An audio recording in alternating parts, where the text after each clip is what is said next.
There are many things that impact our daily lives, and violence is one that has slowly climbed to the forefront.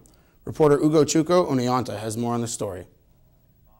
Every time you listen or view the news, you see or hear journalists reporting that a crime victim has just been murdered, has been taken to the hospital for injuries from a fight, or children have been hurting each other. According to Martin E. Hulstuck, professor of media law at Penn State University, the media's coverage of violence is more prevalent now than ever.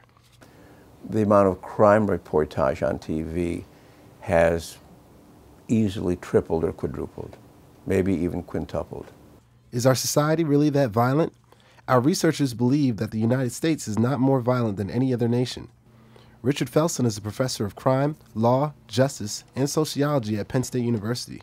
He believes media coverage of violence makes it appear that America is the most violent country in the world. And we do not have a particularly high crime rate in the U.S., no higher than Europe. We have higher homicide rates, but not higher rates of assault or higher rates of nonviolent crimes. Penn State professor of education Richard Hasler is an expert in youth violence. He says violence in video games and on television don't directly lead to violent acts.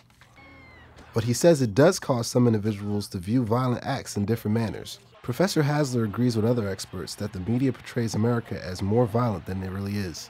Also, Hasler has developed specific theories on what he believes is actually happening in today's society.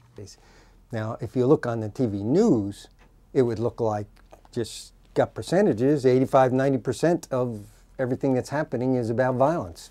So certainly it creates a picture of a lot more violence than there actually is in society.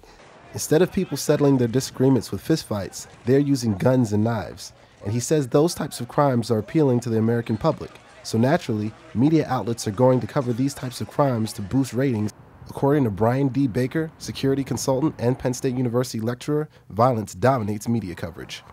The violence may not necessarily be increasing in society as much as the technology is allowing for the reporting of it and the quick reporting and the quick dissemination of the information. According to the 2008 Census Report on Violent Crimes, the rate of murder in the United States per 100,000 people came in at 5.4%.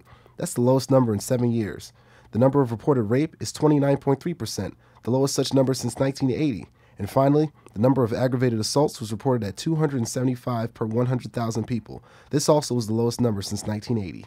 Dr. Hasler believes that the Vietnam War was a major turning point in our perception of violence.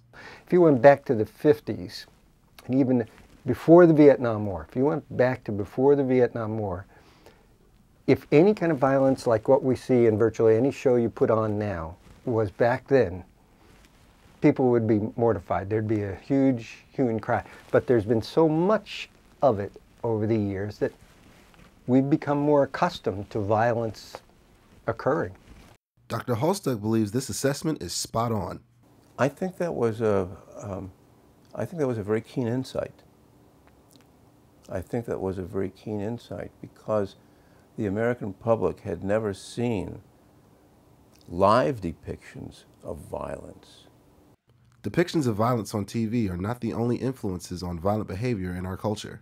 The thing that would concern us most would be those individuals that would begin to experience social isolation.